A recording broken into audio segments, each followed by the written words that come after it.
I'm Sara Aiko, and I'm the founder and director of Curated Kyoto, which is a travel boutique based in Kyoto, Japan. And Curated Kyoto introduces a new way to enjoy Kyoto for creative travelers. I reached out to Sara to go on an in-person tour with her of Kyoto to get the full experience of the city from her perspective.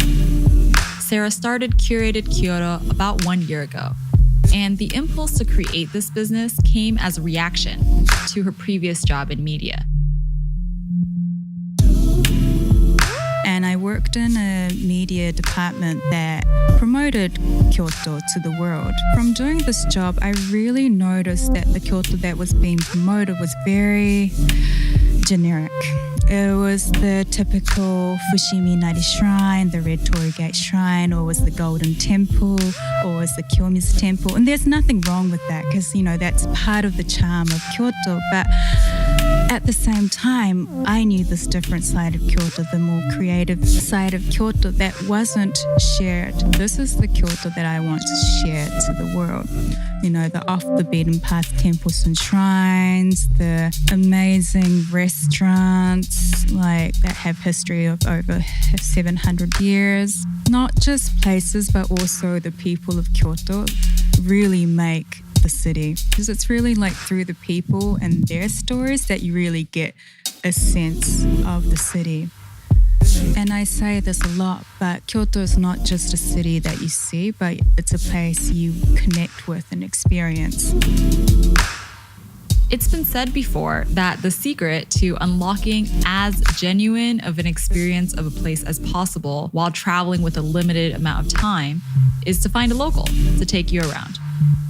It's been that people will say, I would I have found this Kyoto without guiding or you telling us. And, that really makes me happy because not oh, cool, I'm special, but it's the fact that, I was able to introduce something to people that they wouldn't have found. And, it would be such a shame for them to miss out on this Kyoto.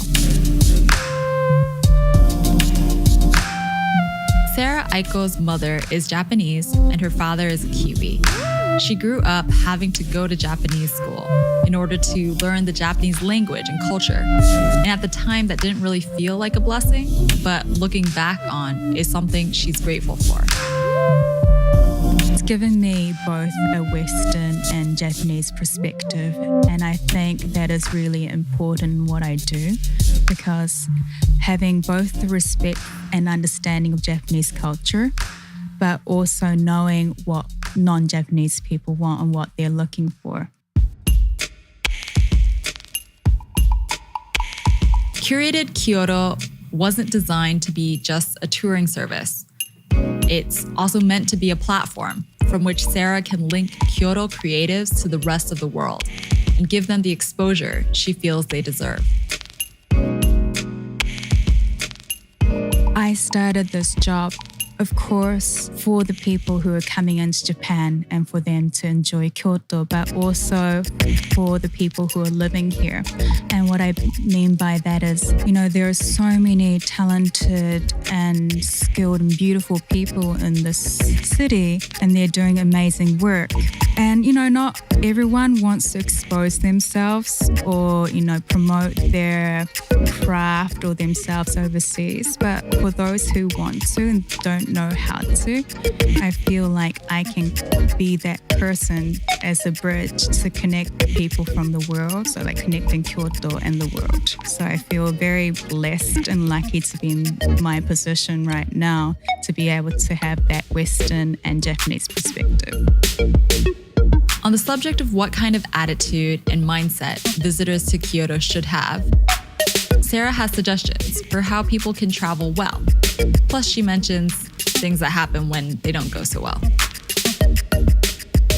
For anyone who's booking a tour with Curated Kyoto, I always want them to be a respectful human being.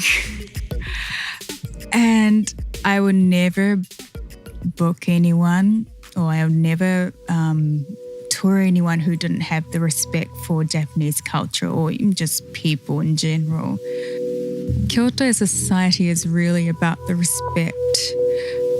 And, right now, there are a lot of tourists coming into Kyoto, and I welcome them, and, people of Kyoto welcome them. But a problem that's risen because of that is, amongst the very respectful tourists and who are people who are into the culture and want to learn about Japanese culture, there are some really disrespectful people who come in and who just don't understand the culture, who don't try to understand the culture in the first place.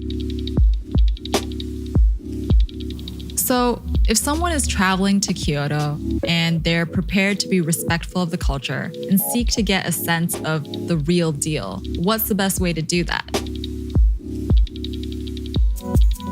What I was saying before is you don't really need to go to temples and shrines to really experience Kyoto culture. What I really love about Kyoto is how tradition and history and culture is mixed into the modern culture, into the city. And especially creatively, there's so much exciting things going on in Kyoto right now. What's happening is a lot of creatives are moving back to Kyoto or moving from Tokyo or overseas to Kyoto and create this new culture. And what they're doing is, bringing in modern elements and mixing in traditional elements and making something very culturally heavy or traditional more accessible and relatable to the people, modern age, or people like us. And that's a really hard thing to do, kind of changing something and adapting something, making it relatable to people in the modern age is a hard thing to do because, what often happens is it loses its authenticity or its charm. But people now are doing it in a really tasteful way. It's creating this new and unique culture in Kyoto, something that's very distinctively Kyoto. A perfect example is Hoso textiles. They make the obi.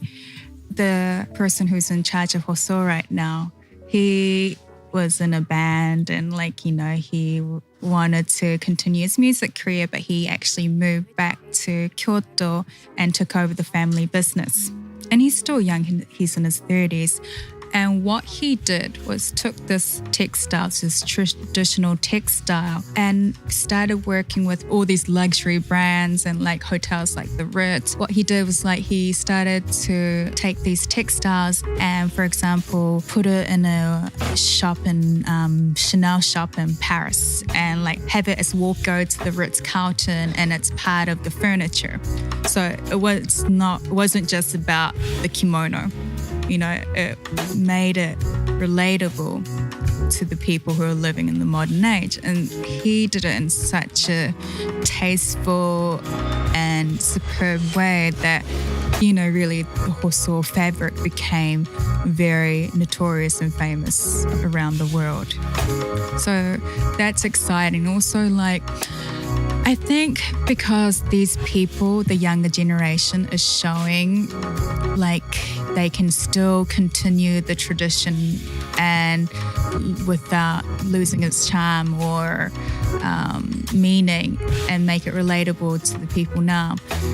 They're doing this in a tasteful way that the older generation are being more relaxed about it. They see it and they're okay, they're changing it a little bit, but they're doing it in the right way. So the older generation are more open to younger people taking over now.